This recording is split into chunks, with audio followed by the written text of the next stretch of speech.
মুন্সিগঞ্জের গজারিয়া উপজেলায় শখের বশে বিপুল পরিমাণ পরিযায়ী অতিথি পাখি শিকার করে প্রশাসনের শাস্তির মুখে পড়েছেন এক অবসরপ্রাপ্ত সেনা কর্মকর্তা সহ ৬ জন।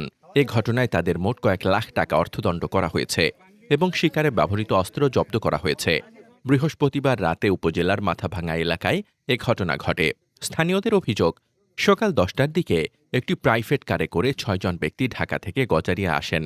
পরে তারা ট্রলারে করে মেঘনা নদীর চরাঞ্চল সহ বিভিন্ন এলাকায় গিয়ে শটগান ও এয়ারগান দিয়ে পাখি শিকার শুরু করেন। সন্ধ্যার দিকে তারা বিপুল পরিমাণ শিকার করা পাখি নিয়ে ফিরে আসলে স্থানীয়দের মধ্যে ক্ষোভের সৃষ্টি হয়। প্রত্যক্ষদর্শীদের দাবি, তারা প্রায় ৭টি বস্তা ভর্তি করে অন্তত ৪ মনের বেশি পাখি শিকার করেছেন। পরে গ্রামবাসী মাথাভাঙা গ্রামের ঈদগাহ এলাকায় তাদের পথরোধ করে অবরুদ্ধ করে রাখে। খবর পেয়ে রাতের দিকে উপজেলা প্রশাসন ও পুলিশ ঘটনাস্থলে পৌঁছে পরিস্থিতি নিয়ন্ত্রণে আনে এবং অভিযুক্তদের উদ্ধার করে। গজারিয়া উপজেলা নির্বাহী কর্মকর্তা মোহাম্মদ মাহমুদুল হাসান জানান, ঘটনাস্থলে গিয়ে প্রাথমিক তদন্তে পাখি শিকারের সত্যতা পাওয়া যায়।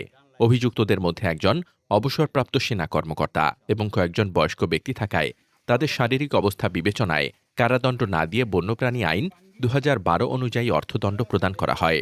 তিনি জানান, অবসরপ্রাপ্ত লেফটেন্যান্ট কর্নেল আ.শ.ম হাদিউল ইসলাম ভূঁইয়াকে ১ লাখ টাকা এবং অপর ৫ জনকে ৩০,০০০ করে অর্থদণ্ড করা হয়েছে।